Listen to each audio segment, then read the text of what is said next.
Hello lovely YouTubers master कुकच्या या भागामध्ये मी पूजा आपल्या सगळ्यांचं अगदी मनापासून स्वागत करते. आज आपण पाहणार आहोत बाजरीच्या पापडाची रेसिपी. अगदी पारंपरिक पद्धतीने या बाजरीच्या पापड्या तयार केलेल्या आहेत. या ठिकाणी पाहू शकता यांना किती सुंदर असा कलर आलेला आहे आणि बिलकुलसुद्धा या पापड्या काळ्या पडलेल्या नाही आहेत. तर चला मग रेसिपीला सुरुवात करूयात. पण त्याआधी माझ्या चॅनलला नवीन असाल तर लाईक, शेअर आणि सबस्क्राईब करायला विसरू नका. व्हिडिओमध्ये तुम्ही पाहू शकता पापड जे आहेत चौपट ते पाचपट फुलत आहेत. कलरसुद्धा खूपच छान आलेला आहे आणि अगदी परफेक्ट तयार झालेले आहेत. वर्षभर तुम्ही या पापड्या स्टोअर करून ठेवल्या तरीसुद्धा यांना काहीही होणार नाही.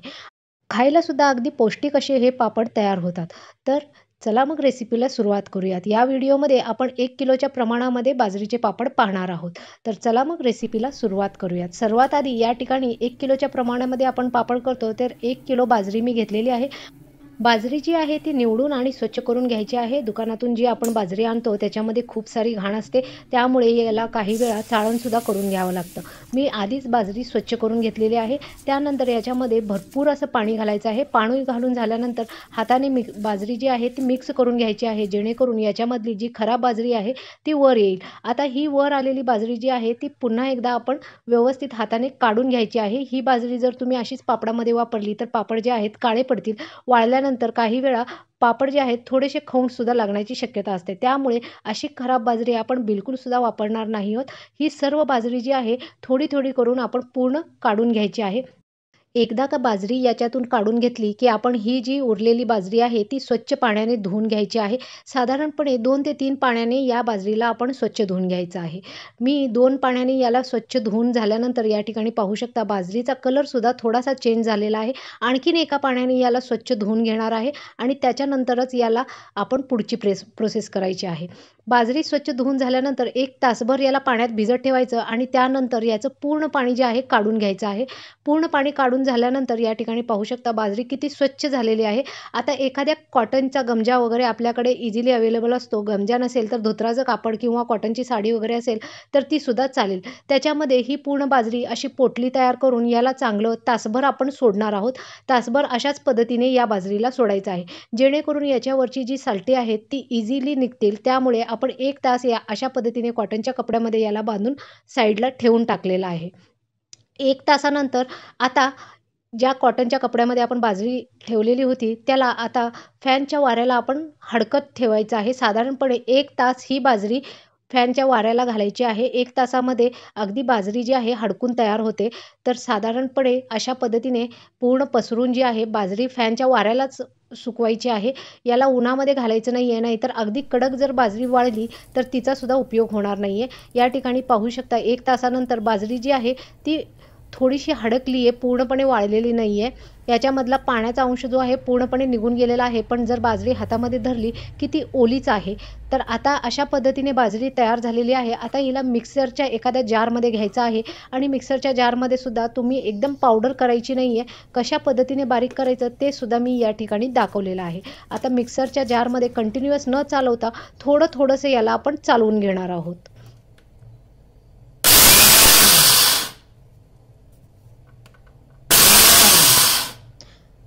तर या ठिकाणी पाहू शकता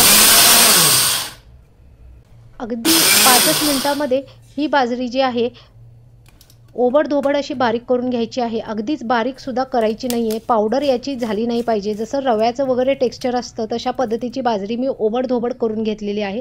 जर अगदीच बारीक बाजरी तुम्ही करून घेतली तर ज्यावेळेस तुम्ही भिजायला घालाल आणि त्याचं पाणी काढाल त्यावेळेस बाजरीचं पूर्ण पीठ निघून जाईल. त्यामुळे अशा पद्धतीने ओबड-धोबड ही बाजरी आपण बारीक करून घ्यायची आहे. कंटिन्युअस जर मिक्सर चालवला तर बाजरी जी आहे अगदीच बारीक होऊन जाईल.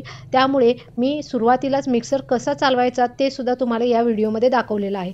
आता पूर्ण बाजरी 1 किलोची जेवढी होती तेवढी पूर्ण मी या ठिकाणी अशाच पद्धतीने ओबड-धोबड बारीक करून घेतलेली आहे. आता याच्यामध्ये भरपूर सारं पाणी घालायचं आहे आणि आता ही बाजरी जी आहे 3 दिवस आपण भिजत ठेवणार आहोत आणि भिजत ठेवल्यानंतर सुद्धा दररोज याचं पाणी बदलायचं आहे. नाहीतर बाजरीचा जो आहे खवूट असा वास येईल, बाजरीला घाण असा वास लागेल. त्यामुळे प्रत्येक दिवशी याचं पाणी चेंज करायचं आहे आणि बुडापर्यंत पाणी पोचावं म्हणून मी चमच्याने सुरुवातीलाच या बाजरीला मिक्स करून घेतलेलं आहे. आता एखादं अशा पद्धतीचं टोपण याच्यावर ठेवून 3 दिवस ही बाजरी भिजत ठेवायची आहे. 3 दिवसानंतर या ठिकाणी पाहू शकता 3 दिवस मी याचं पूर्ण पाणी जे आहे बदललेलं आहे. त्यामुळे पीठ जे आहे अगदी पांढरं शिपट तुम्हाला या ठिकाणी दिसत आहे. आता या ठिकाणी एका कढईमध्ये जेवढी तुम्ही बाजरी घेतली आहे त्याच पातेल्याने त्याच्यात दीडपट पाणी घ्यायचं आहे.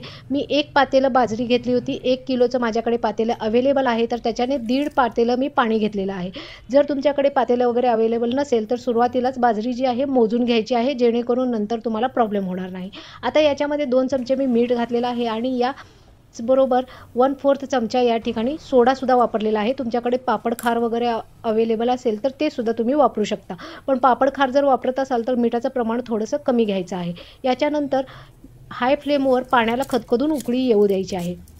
आता बाजरीच्या जर खारोड्या करत असाल तर तुम्ही असंच हे पीठ वापरू शकता, पण आपण या ठिकाणी पापड करतोय त्यामुळे मिक्सरच्या भांड्यामध्ये या पिठाला अगदी बारीक अशी पेस्ट करून घ्यायची आहे. या ठिकाणी तुम्हाला मी दाखवते की या पिठाची किती बारीक अशी पेस्ट मी तयार करून घेतलेली आहे. तर अशाच पद्धतीने पूर्ण पीठ जे आहे आपण बारीक करून घ्यायचं आहे. इथे पाहू शकता अगदी स्मूथ अशी पेस्ट याची तयार झालेली आहे. खारोड्या वगैरे तुम्ही तयार करत असाल तर तुम्ही डायरेक्टली असंच पीठ घेतलं तरीसुद्धा चालेल, पण आपण फक्त आणि फक्त पापड तयार करतोय त्यामुळे मी या ठिकाणी पीठ जे आहे बारीक करून घेतलेलं आहे. आता त्याचबरोबर पाणी जे मी उकळत ठेवलं होतं त्याला चांगली अशी उकळी यायला सुरुवात झालेली आहे. तर या स्टेजला एका हातामध्ये चमचा घ्यायचा आहे आणि दुसऱ्या हाताने पीठ याच्यामध्ये घालायचं आहे आणि एका हाताने पीठ मिक्स करायचं आहे, जेणेकरून पिठाच्या गुठळ्या वगैरे होणार नाहीत. तर या ठिकाणी पाहू शकता मी गॅस जो आहे लो केलेला आहे. हाय फ्लेमवर बिलकुलसुद्धा मिक्स करायचं नाही आहे, नाहीतर पिठाच्या गाठी लगेचच होतात. आता याच्यामध्ये पाण्यामध्ये मी पूर्ण पीठ मिक्स करून घेतलेलं आहे. आता गॅस जी आहे ती लोच ठेवायची आहे, बिलकुलसुद्धा हाय करायची नाही आहे, नाहीतर बुडामध्ये पीठ जे आहे लगेचच चिटकून घेईल. त्यामुळे लो फ्लेमवर याच्या पुढची प्रोसेस पूर्ण जी आहे ती लो फ्लेमवरच करणार आहोत.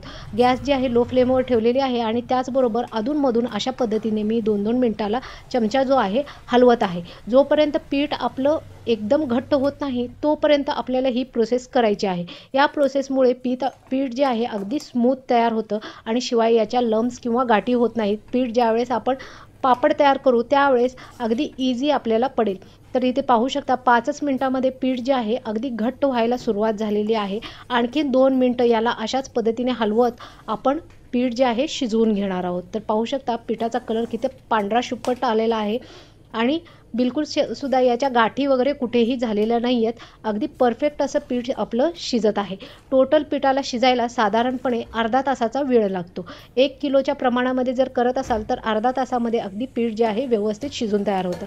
आता पीठ जे आहे एकदम घट्ट झालेलं आहे. या स्टेजला आपण ताट लावून साधारणपणे 20 मिनटं हे पीठ शिजवून घ्यायचं आहे. 20 मिनटानंतर इथे पाहू शकता अगदी परफेक्ट अशी पिठाला चमक आलेली आहे. पीठ जे आहे याच्यामध्ये थोडंसंसुद्धा पाणी राहिलेलं नाही आहे. एकदम घट्ट असं पीठ तयार झालेलं आहे. पापडाला अगदी परफेक्ट असं पीठ तयार झालेलं आहे. पीठ तयार झालं आहे का नाही हे चेक करण्यासाठी चमच्यामध्ये जेव्हा तुम्ही पीठ घेऊन अशा पद्धतीने याला खाली टाकाल त्यावेळेस ते इझिली पडणार नाही किंवा पिठाला अशा पद्धतीने चमक आली आणि असं पण तुम्हाला समजत नसेल तर थोडंसं पीठ डायरेक्टली खाऊन बघायचं आहे. पीठ जर व्यवस्थित शिजलं असेल तर गॅस लगेचच बंद करायची आहे. आता या स्टेजला गॅस बंद करायची आहे आणि बंद करून झाल्यानंतर याच्यामध्ये उरलेले आपण मसाले घालणार आहोत. या ठिकाणी मी 2 चमचे जिरा घेतलेला आहे आणि त्याचबरोबर 1 चमचा ओवा घेतलेला आहे आणि काळं तीळ घेतलेलं आहे. तुमच्याकडे जर अवेलेबल नसेल तर तुम्ही पांढरं तीळ फक्त वापरू शकता. मी पांढरं तीळ 2 चमचे आणि त्याचबरोबर काळं तीळ 1 चमचा या ठिकाणी वापरलेला आहे. आता सर्व मसाले घालून झाल्यानंतर हे सर्व मसाले पिठामध्ये व्यवस्थित मिक्स करायचं आहे आणि पीठ जे आहे पूर्णपणे थंड होऊ द्यायचं आहे. गरम गरम जर पापड्या घातल्या तर काही वेळा त्या तुटण्याची शक्यता असते. त्यामुळे पीठ जे आहे पूर्णपणे थंड होऊ द्यायचं आहे आणि थंड झालेल्या पिठाच्या पापड्यासुद्धा घालायला अगदी इझी पडतं. त्यामुळे या ठिकाणी मी आधी मसाले पूर्ण याच्यामध्ये मिक्स करून घेतलेले आहेत आणि मिक्स करून घेतल्यानंतर याला ताट लावून आपण व्यवस्थित थंड होऊ देणार आहोत. तर हे पहा पीठ किती घट्ट झालेलं आहे या ठिकाणी तुम्ही पाहू शकता. आता एक ताट लावून याला साधारणपणे अर्धा तास आपण आणखीन ठेवणार आहोत, जेणेकरून पीठ पूर्णपणे थंड होईल. ताट लावल्यामुळे पिठाच्या वर मलई वगैरे तयार होणार नाही. आता याच्यानंतर ज्या पण साईजचे तुम्हाला पापड करायचे आहेत त्या साईजचा गोळा घ्यायचा आहे. अशा पद्धतीने एक तरी वर प्लास्टिक ठेवून प्लेट ठेवली तरी अगदी इझिली पापड तयार होतात, पण थोडेसे जाड होतात. मग हाताने परत तुम्हाला याला पसरवून घ्यावे लागतात. तर अशा पद्धतीने सुद्धा तुम्ही पापड करू शकता. नाही म्हणलं तर डायरेक्टली पिठाचा गोळा घ्यायचा आहे, थोडासा पाण्याचा हात लावायचा आहे आणि त्याच्यानंतर प्लास्टिक पेपर ठेवून ज्या पण साईजचे पापड तुम्हाला आवडत असतील त्या साईजचे पापड या ठिकाणी करायचे आहेत. पापड अगदी पातळ तयार करायचे आहेत, बिलकुलसुद्धा तुटणार नाही आहेत. या ठिकाणी पाहू शकता मी किती मोठ्या साईजचे पापड केलेले आहेत आणि अगदी पातळ असे पापड करत आहे. याला थोडीशीसुद्धा जाडी मी ठेवत नाही आहे. तरीसुद्धा हे पापड जे आहेत तुटणार नाहीत, चिरणार नाहीत, फाटणार नाहीत. अगदी व्यवस्थित असा याचा प्लास्टिक जो आहे निघत आहे. प्रत्येक पापडाला मी पाण्याचा हात लावून अशा पद्धतीने सर्व पापड करून घेतलेले आहेत. जाड, पातळ जशा पण पद्धतीचे तुम्हाला पापड हवे आहेत तशा पद्धतीचे तुम्ही पापड करून घ्यायचे आहेत. 2 दिवस कडक उन्हाला किंवा सावलीमध्ये 3 दिवस वाळवून घेतल्यानंतर या ठिकाणी पाहू शकता अगदी परफेक्ट असे पापड तयार झालेले आहेत. हे सर्व पापड मी सावलीलाच 3 दिवस वाळवून घेतलेले आहेत.